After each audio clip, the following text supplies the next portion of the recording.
ex-worker. An audio strike against a monotone world. A twice-monthly podcast of anarchist ideas and action. For everyone who dreams of a life off the clock. Welcome to episode 4 of The Ex-Worker. Today we'll be discussing prisons and why we hate them. We'll also hear a review of Between Predicates War, Theses on Contemporary Struggle, an interview with someone involved in the Indiana prisoner Zine Distro, and much more. My name is Alanis. And my name is Clara, and we'll be your hosts.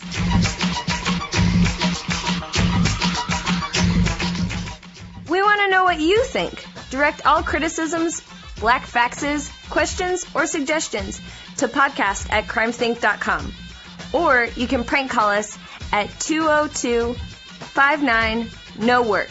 That's 202-596-6975. Bombs away!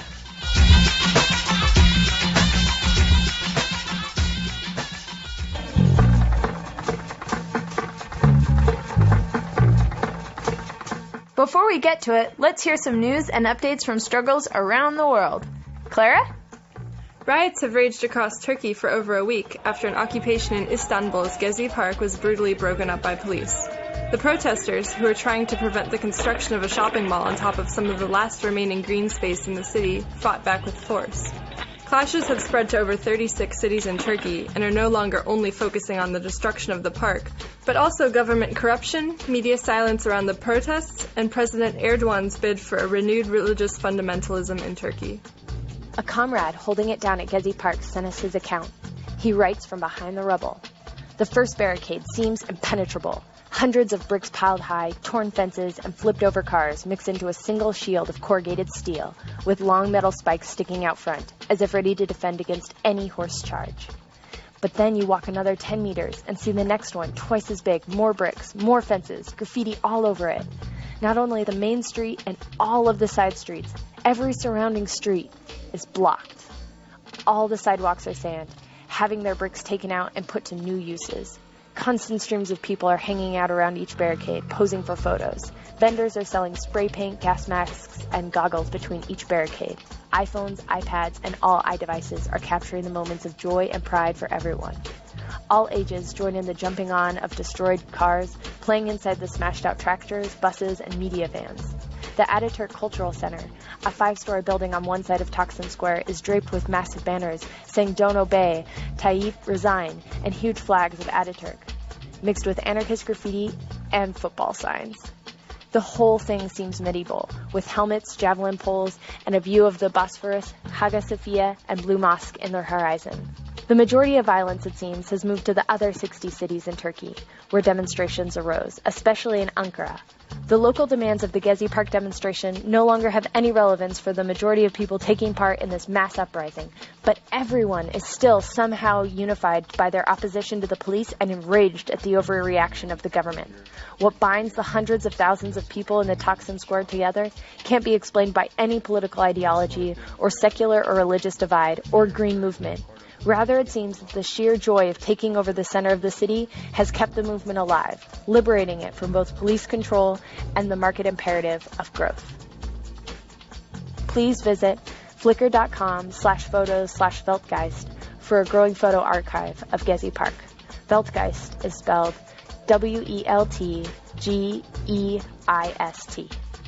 Meanwhile, solidarity demonstrations have spread all over the world, including marches and actions reported in dozens of cities, and even a solidarity reoccupation of an urban farm in San Francisco, renamed Gezi Gardens. On June 3rd, the Supreme Court ruled that police making warrantless arrests are allowed to collect DNA swabs, a practice already standard in half of all states. The DNA collection, which consists of a swab that takes cells from the inside of an arrestee's cheek, will likely become part of standard booking procedure, along with standard identification techniques such as fingerprinting and photographing. The G8 in London doesn't officially start until the 17th, but protesters have already had a few run-ins with the police in the lead-up week of action. Pigs raided the Counter G8 Convergence Center early on June 11th, arresting people while utilizing tasers, tear gas, and brute force. Despite the raid and London somehow being more policed than usual, a huge carnival against capitalism took place later in the afternoon, including a street party in Piccadilly Circus. June 11th was also the International Day of Solidarity with Marie Mason and Eric McDavid and long-term anarchist prisoners. Informational events and actions took place in dozens of cities across the U.S. and around the world. For a full rundown, you can visit june11.org.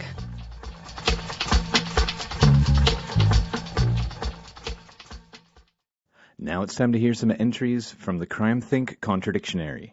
This episode is brought to you by Trial and Bluff.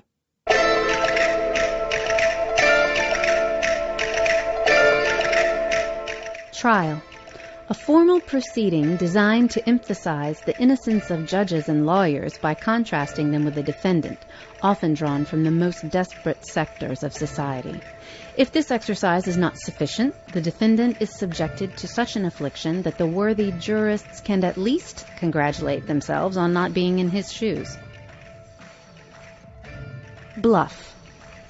Near the end of the Second World War, twice decorated veteran Alexander Solzhenitsyn was arrested for sending a letter mentioning the mustached one, which the censors took to designate Stalin himself. Young Alexander was sent to the Soviet prison labor camps along with millions of dissidents, supposed conspirators, prisoners of war, and hapless civilians. After Solzhenitsyn and his fellow inmates had spent several strenuous months in forced labor, a guard distributed registration cards in a belated effort to sort out who all these new prisoners were. One of the blanks on the form was marked trade or profession. Other inmates answered tailor, barber, or cook in hopes of obtaining a more advantageous position in the camps. But Solzhenitsyn, fed up altogether, scribbled in nuclear physicist. At this time, the top Soviet scientists were racing to discover the secret of the atomic bomb. Solzhenitsyn didn't give the survey another thought, but a year and a half later, a Black Maria arrived just for him. It took him to a sharashka, a special scientific research facility run by Ministry of State Security. He had never studied nuclear physics. We can imagine Solzhenitsyn on the laboratory bench the following morning, beginning his first day of work under the watchful eyes of elite guards. Concealing his dismay, he whispers to the inmate beside him, "Are you a nuclear physicist?" "Shh, of course not," hisses back his new colleague. "But don't worry, these morons have no idea what's going on." For more explorations of the war in every word, visit crimethink.com/contradictionary.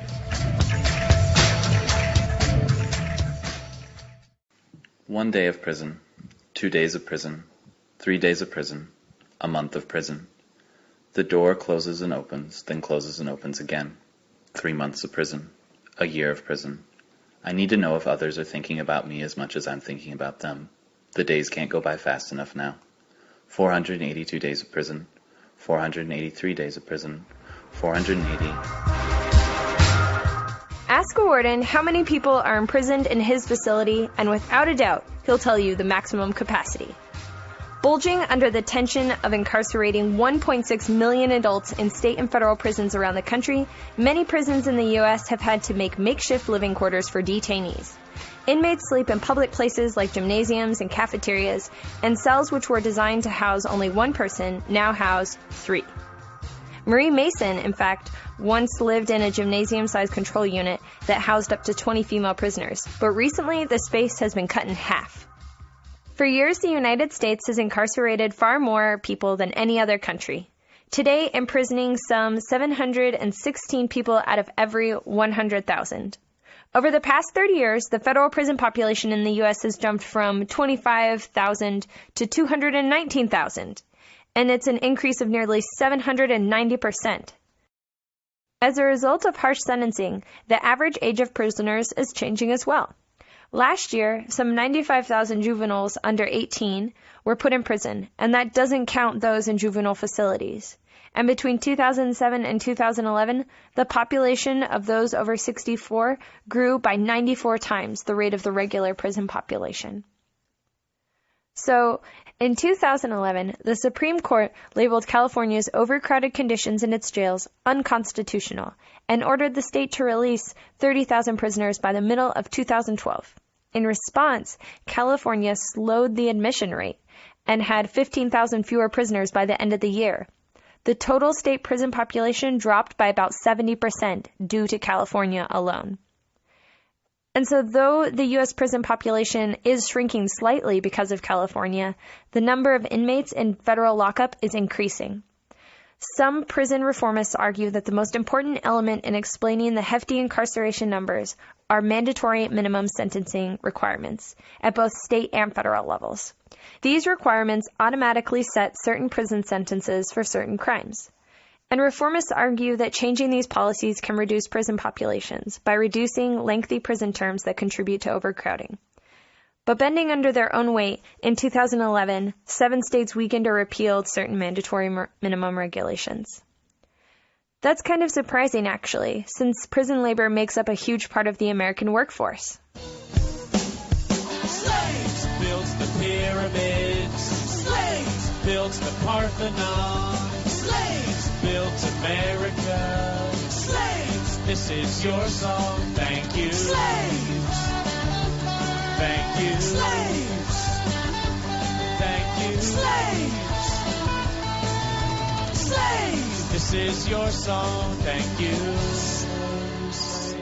Under the guise of vocational training, inmates are often paid pennies, or minimum wage, minus fees and victim compensation, to package Starbucks coffee, Nintendo Game Boys, and process more than 680,000 pounds of beef, 400,000 pounds of chicken products, 450,000 gallons of milk, 280,000 loaves of bread, and 2.9 million eggs from 160,000 inmate-raised hens. The seamlessness of capital and state structures reaches an apex when Texas prisoners slave over the cops' duty belts, gun containers, handcuff cases, human silhouette targets, and prison cell accessories that cage them. Of course, in the ever-expanding age of capital, it's not surprising that many of today's lockups are not operated by the government, but by for-profit companies. And thus, some people are making lots and lots of money off the booming business of keeping people in cages. But who are these people? Well, the Correction Corporation of America is the largest prison operator and imprisons 80,000 inmates in 60 prisons. GEO Group is the second largest private prison operator. And Vanguard Group and Fidelity Investments are America's top 2 401k providers. Together they own about 20% of both CCA and GEO. And let's not forget the people who make meager amounts of money off this centuries-old custom of keeping human beings in cages. The wardens, cooks, prison medical staff, county sheriffs, probation officers, parole board members, clergymen, state patrol and prison guards, court personnel, bailiffs, cops, and prison truck drivers. These people are also known as our neighbors, parents, uncles, aunts, cousins, siblings, family friends, strangers, acquaintances, and people you see on the bus or at the library. They are not friends. They are the state. Mom, where do prisons come from? The state. You know, prisons are like microstates. How can you say that? Like a state is like a thing. No one even knows what a state is. I don't think that's true. Now that I think about it, states might not even exist. It obviously exists. We struggle against it. How could we struggle so much against something that doesn't exist? Well, at least no one agrees what it is. That's fair. There are lots of theories about what's a state. When we look at how those theories have changed over time, we can see the state has become a system that works around us and through us. And possibly, by understanding our footing, we can start to map out resistance. So imagine back in the day when peeps were trying to figure out how to overthrow the Russian Tsar. The communists envisioned society as warring classes, and the state was the exterior force that held these warring classes together, settling disputes from above. Like a parent settling a disagreement between two kids, the state gets to decide what kinds of physical force was legit and what kind was not. And that meant that in the interest of holding everyone together, the state gets to decide who lives and who dies. That's the law. Okay, so imagine the two classes in conflict, just two big blobs bumping up against one another. Now draw a big circle around them. That circle represents the decision-making process of the state. Everyone within the circle is subject to the state's decisions. Everything outside of the circle is outside of that law. Any sort of criminal justice system exists within the circle. So, although tensions between the class might run high from time to time, and one side may get a little out of control, within the circle there's a preconceived way of dealing with the situation. If there's a law broken, there's a punishment. If there's a fight, there's a resolution. Then what could exist outside of the circle? Well, sometimes states bend the rules. For example, states issue emergency decrees, come under martial law, abandon constitutional civil liberties for protection of homeland security, and extend military authority to the civilian sphere. When instituted, these laws don't draw a new circle, but instead imagine a big hand picking apart bits of each blob and putting them outside the circle. In this no man's land, coined the state of exception, state power is completely without restraint.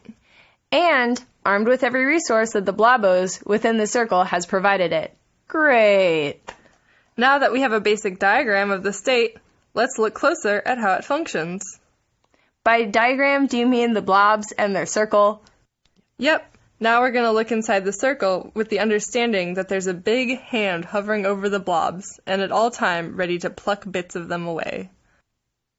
In the next phase of our state theory, Louis Althusser suggests that the state works in collusion with the ruling class. Let's say one blob is bigger than the other. It's rich, it's popular, it's clearly in control, it's attractive, and basically everyone thinks the big blob is really great. That's the ruling class. So, it seems as though there's a grand system set up to favor the interests of the big blob. This grand system is also known as repression, which includes all state action from the most brutal physical force to open and tacit censorship. How does the smaller blob not just totally freak out, though, under all this pressure? With the whole circle thing, and now this grand repressive system? We should totally get stabbed, Caesar! Althusser suggested that there are actually two state structures that work together to do what the state has always done. Hold the warring classes together! So, there's this repressive system that contains the government, administration, the army, the police, the courts, and prisons. But there are also ideological institutions that make everyone feel like they know what's going on and kind of create this social lube, whereby the state keeps order and the big blob stays on top. So, imagine the state as an electric chair. The repressive system is like the chair and the straps, and the ideological institutions are like the sedative that you take before. Wait, so what's the electricity? Oh yeah, that's the state power coursing through you and the chair. Speaking of executions, do you want to talk about Foucault? Yeah. In the middle of the 20th century, Foucault and Althusser diverted from preceding state theories. They were more interested in how states control society. In different ways, they looked at how the state had evolved from an institution that maintains order between the blobs. Foucault arrives at something much more amorphous and spiritually penetrating. In fact, he kind of argues that the state doesn't even exist anymore. For Foucault, the classical notion of the sovereign power is receding and discipline is advancing. In Discipline and Punish, we witness punishment as spectacle disappear. Now, the certainty of punishment, and not its horror, deters a person from committing a crime. So, instead of a cleaved hand, conviction marks the prisoner. Culpability exists in the motives, passions, and instincts of the criminal. And so, the supervision and direction of an individual's mind became the crux of punishment. When the penalty addresses the soul, rehabilitation became possible.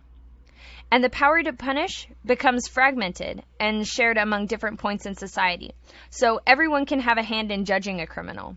Punishment grows into a complex social function predicated by a common body of knowledge. The force of the state doesn't come from physical weapons or material conditions of any kind. Instead, power relations operate and exist through people.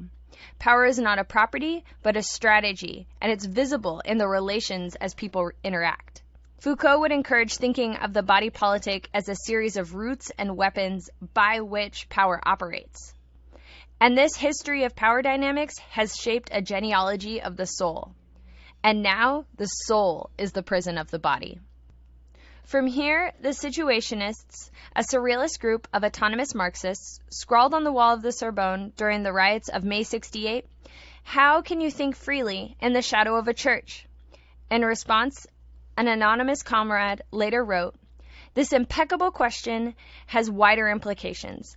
Anything that has been designed for economic or religious purposes cannot fail to impose anything but economic or religious desires. A desecrated church continues to be the house of God. Commodities continue their clatter in an abandoned shopping center. The parade ground of a disused barracks still contains the marching of the soldiers. The destruction of the Bastille was an act of applied social psychology. The Bastille could never have been managed as anything other than a prison, because its walls would have continued to tell the tale of incarcerated bodies and desires."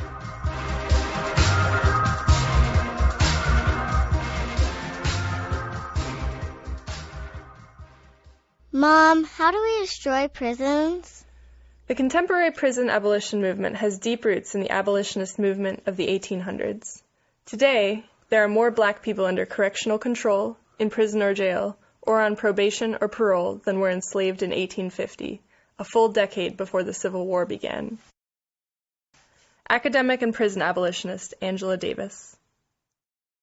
We've come to think about the prison industrial complex as linked very much to slavery, as revealing the sediments and the vestiges of slavery, as providing evidence that the slavery we may have thought was abolished with the 13th Amendment is still very much with us. It haunts us, especially in the form of this vast prison industrial complex, a prison system within the U.S. that holds something like 2.5 million people, more people in prison than anywhere else in the world, more people per capita as well. The rate of incarceration, 1 in 100 adults in the U.S. Is behind bars, and that's really only because of the disproportionate number of black people and people of color whose lives have been claimed by the prison system. While in reality, fewer than 1 in 100 Americans are in jail, among the population of young black men, the ratio is actually closer to 1 in 4.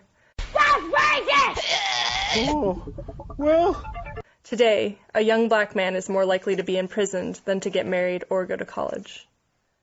The abolitionist movement continues today and calls for the end of the prison industrial complex, though many activists focus their energies on specific reforms, such as eliminating the death penalty. For example, Mumia Abu-Jamal, a black nationalist who spent 30 years on death row, is an important figure in the abolitionist movement. Abolitionists also call for the shifting of resources away from punishment and toward education, housing, and social services that build up communities instead of tearing them down. These arguments are similar to those Frederick Douglass or W.E.B. Du Bois might have made with respect to the abolition of slavery. Many prison abolitionists advocate replacing the contemporary prison system with other governmental structures, or even just reducing the role of prisons in society. But some organizations, such as the anarchist Black Cross, or ABC, seek the total eradication of prisons, with no intention on replacing them with other state-controlled systems, instead proposing a variety of community and individual processes. The first anarchist Black Cross emerged out of the Tsarist government's repression of anarchists in 1906. Once released, former prisoners provided clothing to anarchists exiled to Siberia under the banner Anarchist Red Cross. During the Russian Civil War, the ARC's name changed to Anarchist Black Cross to avoid confusion with the International Red Cross. The organization coordinated self-defense units against political raids by the Cossack and Red Armies. Today, a number of autonomous groups scattered throughout the world operate under the ABC name, providing material and political support for a wide variety of prisoners.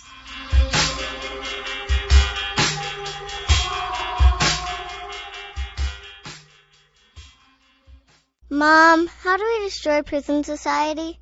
Can I make an understatement? Yeah. One key obstacle to destroying prisons is that it's not just the walls and the barbed wire. It's not even just the guards and wardens. We're all enclosed, surveilled, and aware of all of this. Imagine a city where you would be able to leave your apartment, your street, your neighborhood, thanks to your individual electronic card that raises a given barrier.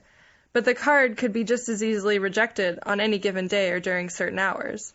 What counts is not the card or the barrier, but the computer that tracks each person's position and affects a universal modulation. If you're a prisoner, this is pretty easy to imagine. Hell, if you're an office worker or a postal employee. In 1989, the French government launched a reorganization of the French penitentiary system called the Program of the 13,000 in an effort to create this imaginary city. The declared aim was to create 13,000 new spaces for prisoners in order to alleviate overcrowding. It was the modern prison system promising security through new technologies capable of constantly controlling the prisoner in each of his movements in a discrete and aseptic way. Os Cañiceros took up this challenge launched by the French government and, starting in April 1989, began a long campaign of sabotage at the construction sites, as well as managing to steal the new building blueprints. This group of antagonistic workers had emerged from May '68, already a collection of petty criminals, social outlaws, and the willing accomplices of prisoners. The term cañicero was a pejorative used to refer to bands of poor peasants who inhabited the northeastern deserts of Brazil, wearing leather clothing and hats and armed with revolvers, shotguns, and long, narrow knives. As reflected by their title, Os Cañiceros lived simple lives and used simple tools. They wrote, "We don't just talk about violence. It is our element, our everyday fate, the conditions we are forced to live in. Our tools of action are those that any proletarian uses, sabotage and vandalism. We don't do symbolic actions. We create disorder, as workers in a struggle commonly know how to do when they blockade roads and railroads, sabotage materials, television transmitters, etc." The simplicity made struggle easy to reproduce, and within weeks, similar eruptions had spread throughout France. After more than a year of sabotage, Os Cañiceros obtained 10,000 addresses of residents in the vicinity of future prisons, to whom they sent extracts of a voluminous dossier containing dates and information about the institutions of punishment that were being built. And in November 1990, they published the complete dossier, entitled 13,000 Escapes. The dossier contained accurate technical documentation about the many prisons under construction or in the process of being restructured, with general outlines, information about materials used, fixtures, controls of access, doors and locks, electric and hydraulic systems, sanitation, roofing, and external installations. And, above all, there are detailed little maps of every building and its particulars. So, as anarchists, we see how civilization continues in its mad path toward the enslavement, commodification, and eventual destruction of all life on Earth. And the state remains persistent in its repression of those who choose to act upon their desire to put it to an end. They know that every arrest, every jail term, every snitch in the world cannot stifle each of our irrepressible passions. For the informality of our resistance is strength, and they can never take away our solidarity of frustration and awakened hearts. They cannot preclude our desire for insurrection if we maintain dedicated to supporting, through both aid and continued action, those in our communities who fall victim to the state's repression. When some insurrectionary anarchists choose to couple their material support of prisoners with a personal hatred of prison society, this hatred has historically manifested in the form of fire and well-coordinated attacks on state facilities. And, if everything goes according to plan, the timing of the assail will also publicize a corollary prison riot. But as Os Cañiceros demonstrated, there are lots of actions that both enable prisoners to live subversively and reject the spectacle of the state. We asked the Supermax lockup prisoner, who has been rebelling against the state prison system for over 20 years, for his opinion on the role of insurgency, inside and outside. I apologize for audio, but whatever, open prison rebellion won't be polished either. This audio crawled through a few dozen feet of concrete and bulletproof glass to get here. Everybody got a role. You got above ground, you got underground, you got hard hits, you got light hits. The objective should be not only to expose the state for what it does, but also to disrupt its operations. You know, to let them know that we don't struggle in isolation, that we don't struggle alone, that they can't just murder us and kill us and beat the shit out of us and drug us up and lynch us without there being repercussions, without there being exposure. it's not all about us on the outside. Even amongst the tightest government techniques, revolt lives. For example, in the early 1990s, Indiana state penitentiaries erupted in rebellion. Prisoners engaged in hunger strikes and took correctional facility staff members hostage. Though Indiana prisons have a long history of rebellion, during these years, the acts of individual prisoners began to link up. This was their uprising, and it was spreading. Our comrade reads a passage of his own writing describing solidarity between prisoners during this time. This excerpt comes from the book Down, Reflections on Indiana Prisoner Resistance. The DOC referenced herein stands for Department of Corrections, and MCC stands for Maximum Control Center. Something that people don't talk about much is that one of the principal reasons that DOC came in, it came in on the MCC, Maximum Control Complex, was that the destabilization and protests that were starting to have noticeable effects in other prisons in the state. You had lots of acts of solidarity were unfolding out of the prisons that weren't supporting what we were doing. And some of us had actually sent calls to guys in other prisons saying, hey, we need some support down here. We need some help down here. And so the DOC realized that we're getting ready to have a statewide crisis on their hands. There was a nonviolent actions at Pendleton Correctional Facility, a nonviolent march at Pendleton, and as a response, they locked them down for 9 months.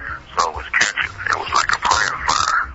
To download a PDF of Down, or if you would like to read more insights from our comrades inside of Indiana prisons, please visit prisonerresistanceindiana.wordpress.com.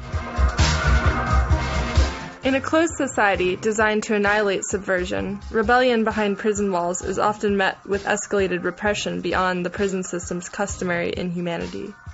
John Bowden is a prolific writer and a prisoner at the fore of prison struggle in the UK. He was originally sentenced with a 25-year recommendation life sentence for the killing of a man during a drunken party. In a public letter in 2007, John described his process of radicalization and the escalation in repression that follows from political action. Quote, "For more than 2 decades in prison, I have pursued and fought for the cause of prisoners' rights, and tried with every means at my disposal to highlight and expose the frequent and often horrendous abuses of power that I have witnessed and experienced. As a consequence, my name has become synonymous in the minds of prison officials with sedition and defiance, and the specter of something that has always frightened, enraged, and driven them to use every method and means to eradicate and destroy it: prisoner power." Links to the writing of John and other prison rebels can be found at crimethink.com/podcast/4. Prison has its own smell, a smell that gets all over you and follows you around. I'll never manage to get it off me. Yesterday marked 2 calendars in prison. 2 fucking years. I don't get any sleep. I've forgotten how to smile, and now I can't dream. Clink, clink in the night. They wake me up for a search. Maybe they'll find the shanks. 751 days of prison. Are you satisfied, my dear judges? Pigs. 752 days of prison, pigs. 753 pigs. Coming and going, and off I go. Coming and going, and off I go. My cell is 3 meters by 3 meters.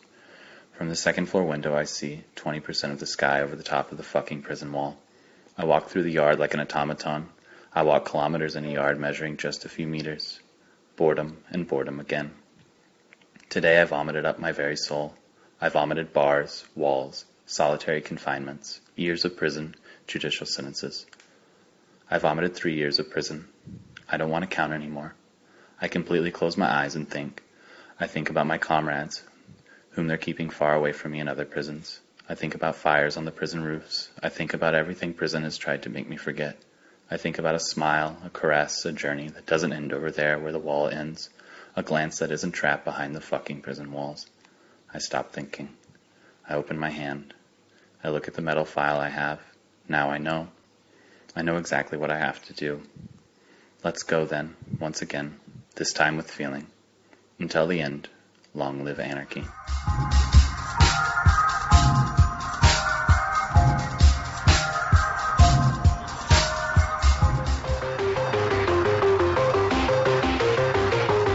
And now it's time for the chopping block, where in each episode we review a classic or contemporary anarchist text and let you know what we think.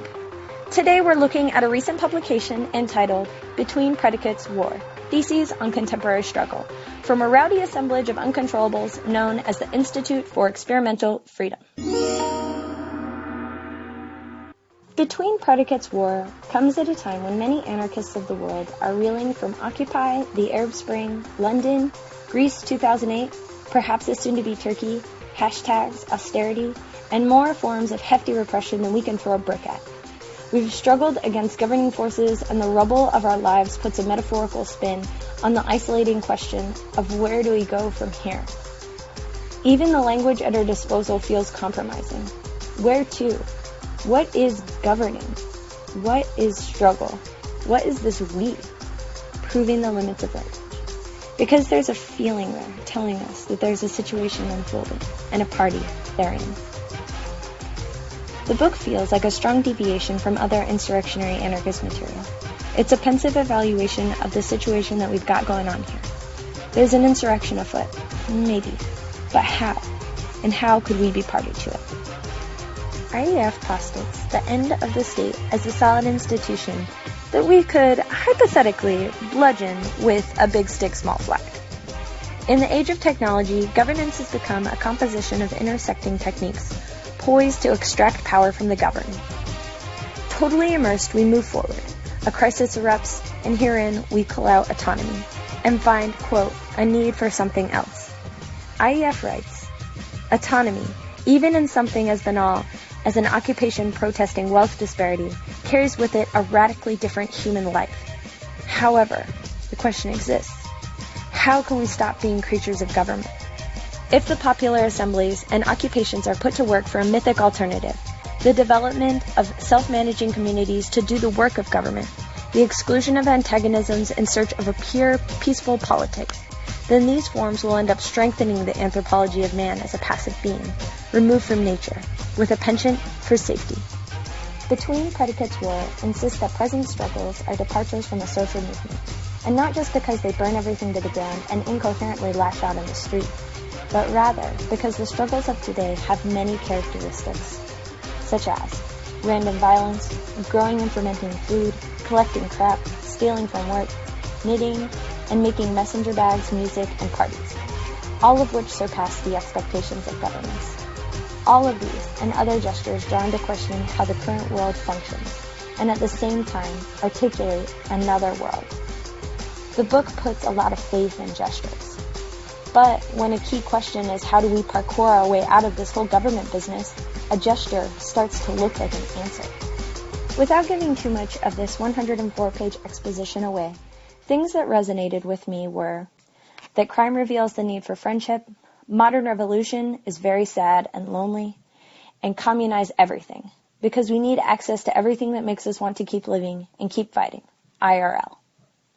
In sum, this book's a pretty fresh, relevant, and well-organized look at what we're doing, what we've done, and how we could possibly move forward. It takes a lot of the proposals of insurrectionary anarchism and translates them to a language peeps can understand. The questions raised therein capture the situation at hand, so I encourage you to push through any jargon and orient yourself in the milieu. When decisions have to be made and questions posed, the most important of which is, what does it mean to live a life? Our profile of a contemporary anarchist project. Today we're speaking with Jesse Smith, an anarchist from the Midwestern U.S., who's been doing prisoner solidarity in various forms for the last 6 years.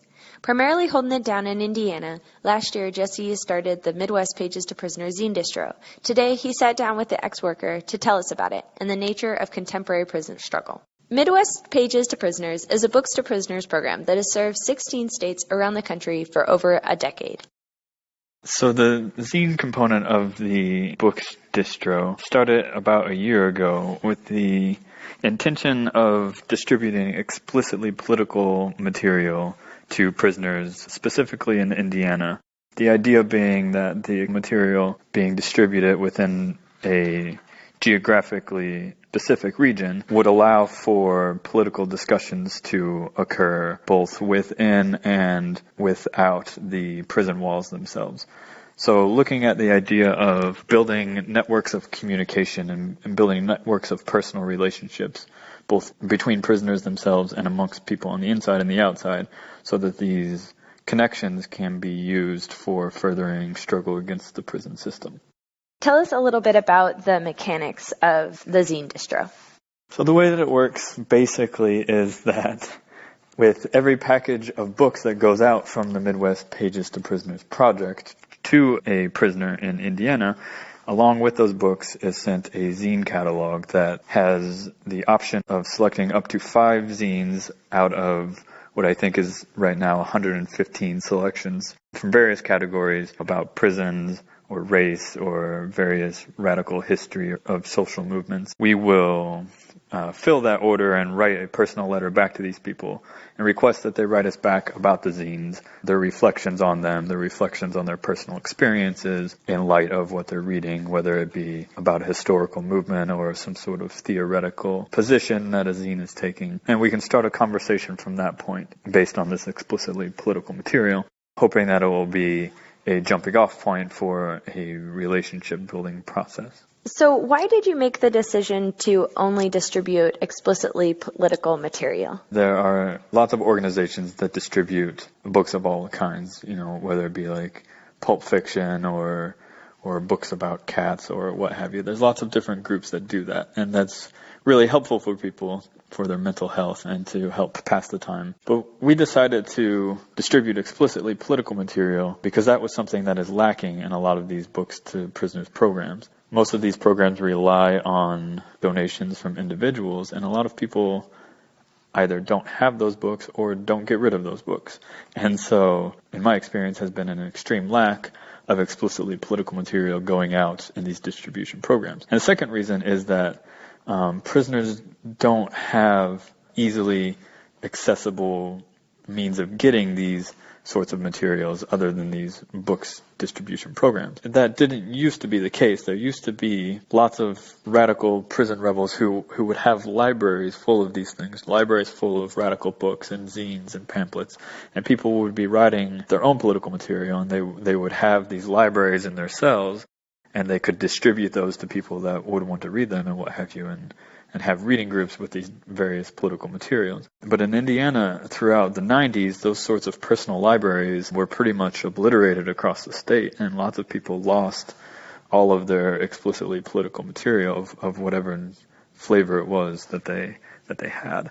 And so trying to distribute explicitly political material is an attempt to help people rebuild these libraries that they once had and encourage them to share these materials with people who have never had access to them. What sorts of explicitly political materials do you have? Could you give me a list of the titles that you have in your catalog, or alternatively, where the political leaning goes for the overall catalog? So like I said, there's over 115 zines in the catalog, and when looking at various programs like the Zine Distro, when we were developing the catalog, we took a couple of lessons to heart, and that was a lot of the other Zine Distros seem to be specifically tailored to the people on the outside's political views. And so we tried to avoid that in developing our Zine catalog and sought to offer as much material as possible that we could and let people draw their own conclusions about the political nature of the writer or the writers who are creating these materials. And so we developed general categories and then tried to fill them in with as many and as diverse kinds of political materials as we could. But overall, the general theoretical framework that these materials have are anarchisty in nature. Some of them are explicitly about anarchist political theory. A lot of them are by anarchist writers about other topics. Our most requested zines from the prison section of our catalog, zines about prison, about people's experiences in prison, how to survive in solitary confinement, people who have written zines from prison in Indiana about their specific experiences with the Indiana system are often requested from us. And those are the zines that are most responded to as well, because people can readily relate their own experiences to that and draw whatever political conclusions that they do. Our next most requested category is about radical history and social movements, because the zines in that section of the catalog are often attempting to tell a story that is hidden by normal history books. Stories of slave rebellions or more explicitly violent civil rights movements that get clouded over by the history of nonviolent movements or what have you. So these sorts of radical history projects that people can relate to moments in their own life if they're old enough to remember those sorts of things. So going back to this idea about radical political libraries within Indiana prisons, you said before that they were obliterated during the 90s, and I'm just curious about the mechanisms by which they were destroyed, and also is there anything that either the Zine Distro is doing or that you're doing in communication with prisoners to prevent that destruction from continuing again? So it's my understanding that the way that this process worked is that it was almost exclusively like procedural shifts in the way that the DOC related to people's personal materials. And that through the late 70s and 80s, there were some really hard-fought battles by people, particularly of a new African sentiment, to have the DOC allow certain types of like political study groups or pseudo-religious gatherings or what have you of prisoners to talk and study together and what have you. And so during the 90s, there was this sort of procedurally imposed cultural shift in the mentality of the prisoners to where they wouldn't allow certain types of political material explicitly, but they also just simply wouldn't allow you to have as many books in your cell, or they wouldn't allow you to have things that weren't published by an actual publisher, so like handwritten zines or photocopy zines or something like that.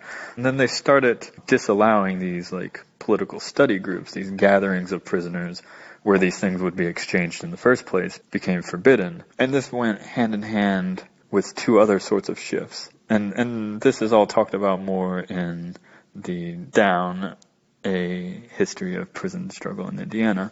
There was a shift in the cultural input into the prisons in that they started allowing TVs into prison, and that changed a lot of the ways that people would spend their free time. And so readings and writings weren't circulating as much anymore. But there was also a shift in the cultural mentality of people coming into prison as well.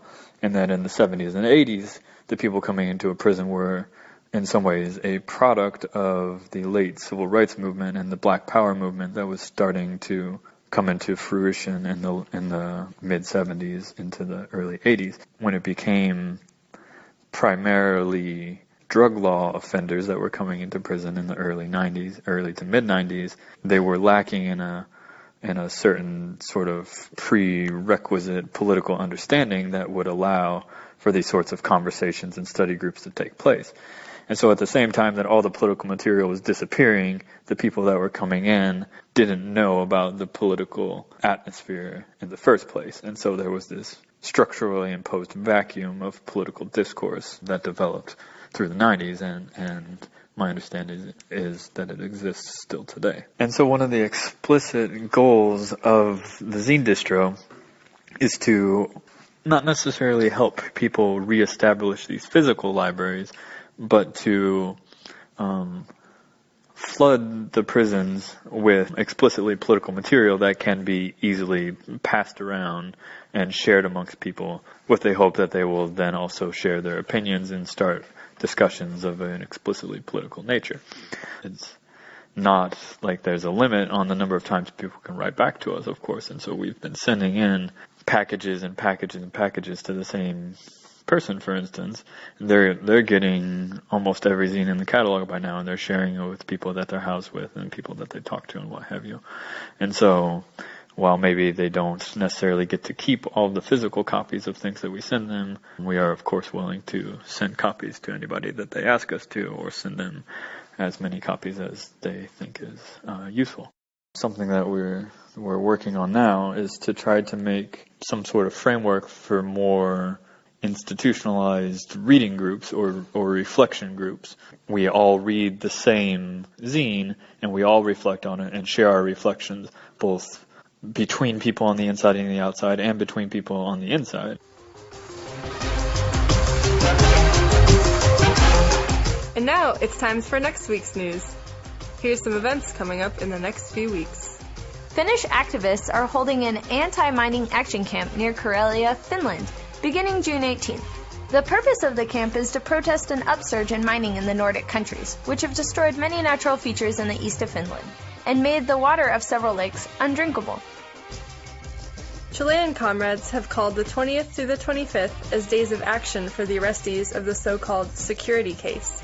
Freddy, Marcelo, and Juan have each been in pretrial detention for 3 years and 8 months, still awaiting a verdict for charges stemming from several bank robberies and the murder of a cop. And on July 1st through 7th, Croatan Earth First will host the Summer Round River Rendezvous near Boone, North Carolina. The gathering will feature workshops, skill shares, and lots of rowdy fun.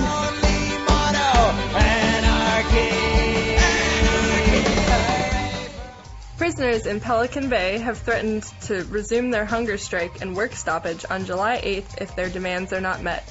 Solidarity with all those who are fighting on the inside. We hear you. We've got a few prisoner birthdays coming up. On the 21st, Delbert or Africa, one of the Move 9.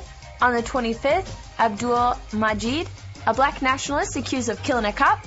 And on July 28th, Thomas Manning, imprisoned for armed anti-racist and anti-imperialist actions.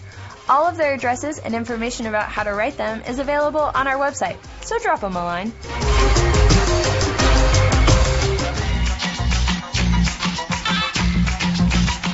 That's it for this episode of The Ex-Worker. I'm Alanis. And I'm Clara, and we'll be back on July 7th when we're going to talk some mad shit on the police. This has been a production of the Crime Think Ex-Workers Collective. Thanks to Underground Reverie for the terrific music you've heard on the show. Don't forget to check us out at crimethink.com/podcast if you want a transcript of today's show or more information about anything you've heard. And if you got any feedback or ideas for future episodes, drop us a line at podcast@crimethink.com. Or you can leave us a voicemail at 202-59-NO-WORK. That is 202-596-6975. Also, if you downloaded this podcast through iTunes, leave us a rating and let us know what you think. Till next time, don't get caught.